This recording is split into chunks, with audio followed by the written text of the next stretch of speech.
ever asked yourself, what is life?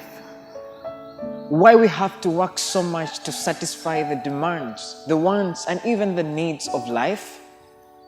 Have you ever asked yourself why some of the greatest people that we look up to are actually not happy about how life is treating them? Who and what is life that we have to struggle so much for it? I hope this video will help you to understand what life is. A few months ago, as a Peru ministry, we headed to Masbate, a certain island in the Philippines, for the ministry that God had prepared for us over there. We left Bacolod at around 9 a.m. and we arrived in Cebu at around 7 p.m. That's an approximate of 10 hours journey of both land and water transport. When we arrived in Cebu, we were caught up with a different kind of challenges and we were delayed for a full day. Thank God, the next day at 8 p.m. we were able to catch up with our journey from Cebu to Bugo.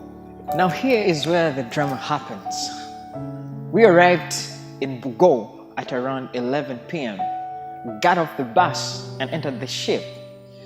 It took us about 30 minutes of cargo loading, and in the midst of that business, lo and behold, a police patrol heading towards the ship.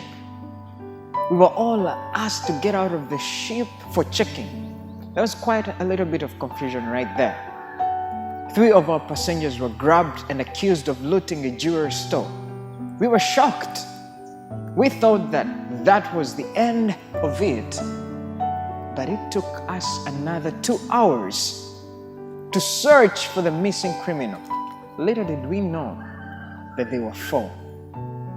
On the verge of giving up, one of the seamen flashed a light in the sea and noticed a certain creature that was struggling, only to realize was the 4th guy they were looking for.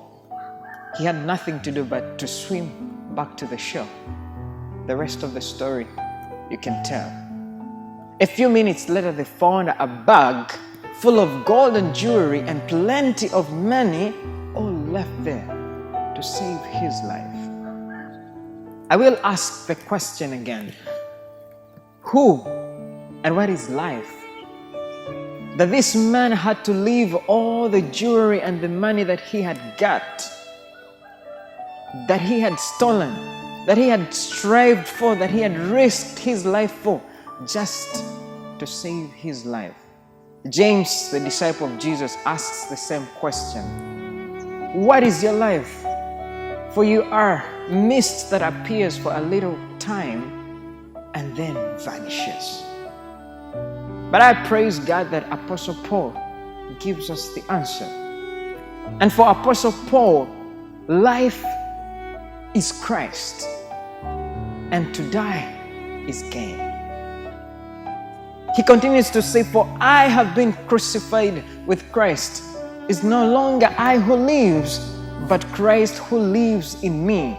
And the life I now live in the flesh, I live by faith in the Son of God, who loved me and gave his life for me.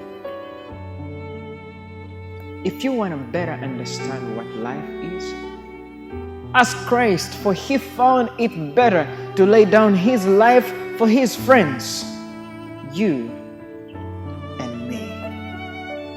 Friends, I know we have all experienced the emptiness of life.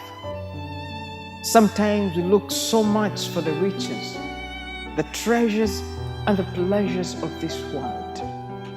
Yet even when we get them, we still feel wanting, unhappy, and lost. Today, Christ is inviting you and me to give our lives so that he can fill them. To lose all that we treasure, to lose our life for his sake, so that we can gain it.